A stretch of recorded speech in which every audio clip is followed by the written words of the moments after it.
Isabelle Slotter is modeled after Victoria Woodhull, who is around about 1870 sometime ran for President of the United States on a ticket with Frederick Douglass. She was quite a lady.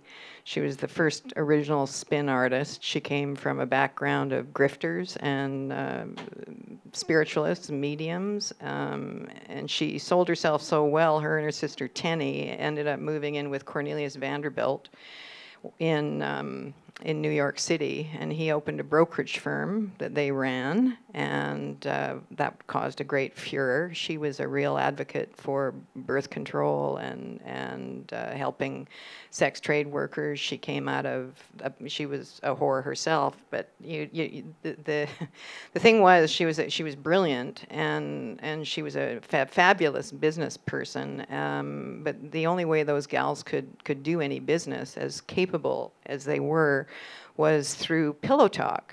She gave her tips to Cornelius Vanderbilt because she knew from all of the whores and madams in the whorehouses in New York who was selling what, who was buying what was worth what was going to happen. And she took that information and she turned it into hundreds of thousands of dollars. But she was very socially conscious. She was a suffragette, a brilliant person, and she ended up married to a Lord Blood, I think his name was, in England, and so I modeled. I saw Tattiawna do this role in the auditions, and there really was never anyone else who matched her. It's a good place here, away from the house.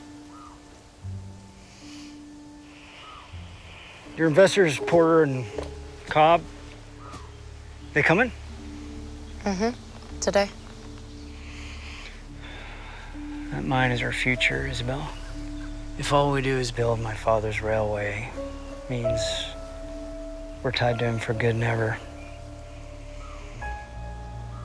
The women in the cribs. You can feel the grief rising from them like a tide.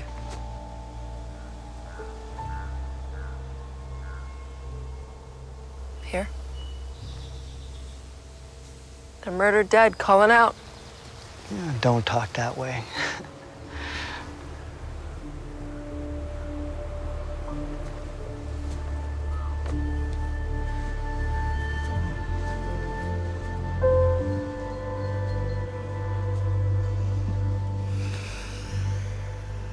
We need that money, Izzy.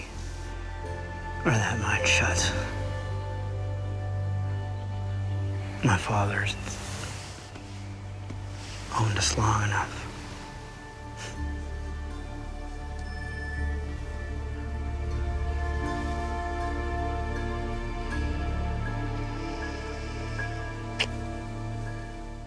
I think Laurie has given us a wonderful opportunity to tell stories that have not been told in a very multicultural country. And I think CBC's done a wonderful thing to give us the opportunity to tell the truth about these stories and about these people and about these women, and to shed light on that in an artistic way.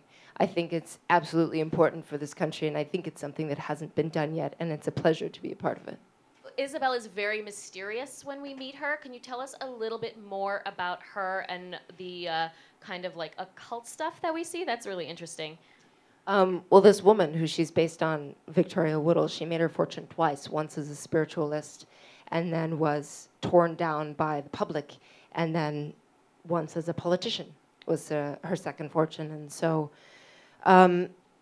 Isabelle has those qualities, those characteristics, and as for women in this time, especially a woman of color and an intelligent woman, there had to be creative ways to succeed, and spiritualism was a palatable and potent way to get a message across and to acquire power for women of that time.